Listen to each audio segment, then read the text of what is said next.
Good afternoon, or is it evening, somewhere in between. I'm Ben Dowell, and this is my wife, Nancy. How nice of you to stop by for a visit, but my husband did not give you his full name. It's Benjamin Franklin Dowell. He's named after his great uncle, the Benjamin Franklin. Dear, I don't think these people really care how I got my name or who I was named after. Well, I'm proud of that, and I'm proud of the things you've accomplished in your life, which tell the folks about those. Well, it's so kind of you to come visit us that I can certainly tell them a few things. Well, I was born in Virginia, 1826. I was worked hard to get a law degree. I practiced for a while in Memphis and Raleigh until I heard the call of, Horace Greeley, what he said, go west, young man, go west and grow up with the country. And of course, that big California gold strike was a big motivator too.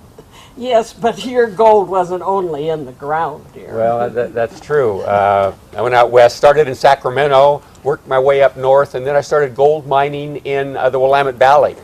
If any of you gentlemen have ever mined for gold, you might agree with me that mining is highly overrated. But I could plainly see that the miners needed supplies. So I started a packing and express business that went all the way from the Willamette Valley down through the gold camps, clear to Crescent City. But did you get involved in the Indian Wars? Well, I kind of put myself in the middle of the Indian Wars. I volunteered for the Army to carry express from Canyonville to Wairika, and that was a very dangerous part of the country in those days. Oh, listen, you told me once that there was an Indian chief who could have had opportunity to have killed you. Oh, yeah, right. That was Chief Limpy. He had a limp, as you can probably guess. That all came about because of an incident in Jacksonville. A bunch of drunken miners decided that they were going to have a little fun, so they found this young Indian boy, and they were going to lynch him right on the streets of Jacksonville. And so I intervened to stop it, and I guess the chief must have heard about that. Well, I'm glad he spared your life. So many of the pioneers thought of all Indians as being savages and not fellow human beings like us. Anyway, there were just a lot of bad incidences between the settlers and the Indians in those days. Yeah. But let's talk about something happier, maybe. Well, we had a lot of happy times, and I know I had a lot of sad times as well. Oh, I know that look. He's thinking about his good friend James Lingenfelter. Well, whenever I think of the past, he just haunts my mind. He does. Tell that. Let me back up a little, and I'll tell you about him. In 1857, I was the prosecuting attorney here in Jacksonville, and I was appointed Speaker of the House. And this was all before Oregon became a state in 1859. So I was actually able to shape some of the laws of the territory. And it was during that period that I met James Lingenfelter. We became close friends. But didn't you even share a household with him? Yeah, he arrived from New York with a law degree in hand, and he needed a place to stay. He was just a brilliant young man. He was a powerful orator. He was a powerful statesman. He was a remarkable human being. He had an unlimited future ahead of him. I know, dear, but only God knows our fate. And those young people, their blood ran high for injustice and liberty. Well, James felt very strongly about our country. And when Fort Sumter fell to the rebels, he immediately went out and joined the Union Army. He followed Senator Baker from Oregon. Actually, Senator Baker was a close friend of President Lincoln. And they were both assigned the 71st Pennsylvania Infantry. And James's job was to guard the Chain Bridge. The Chain Bridge opened up a corridor right to the nation's capital. And every night the Union soldiers would actually pick up the planks of the bridge to keep Confederate raiders from crossing over and kidnapping or killing President Lincoln.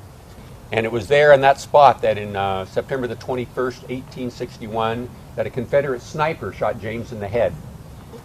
And then less than a month later, Colonel Baker was killed in a skirmish by Leesburg, Virginia. I heard that President Lincoln cried when he was told that.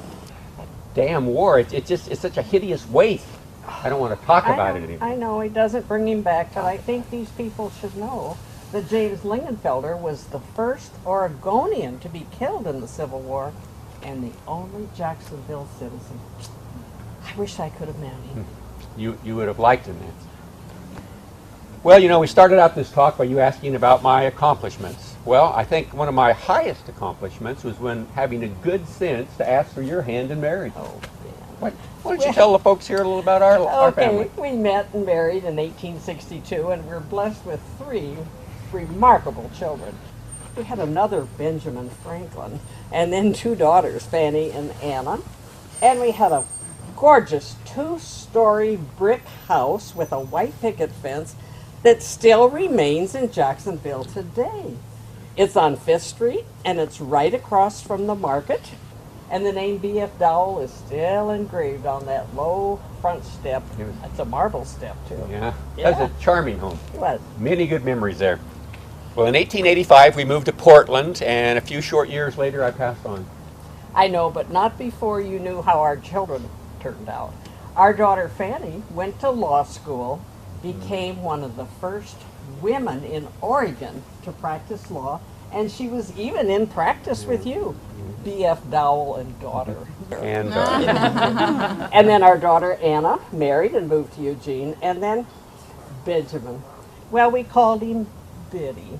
He was a professional ball player in Portland in the 1880s, then became fire chief of that city, and was credited with saving the lives of 25 firefighters when a wall collapsed at the Union Oil Company. So they had busy times too, and you've got a busy afternoon. I know you've got more to see, so thank you for coming by. good afternoon.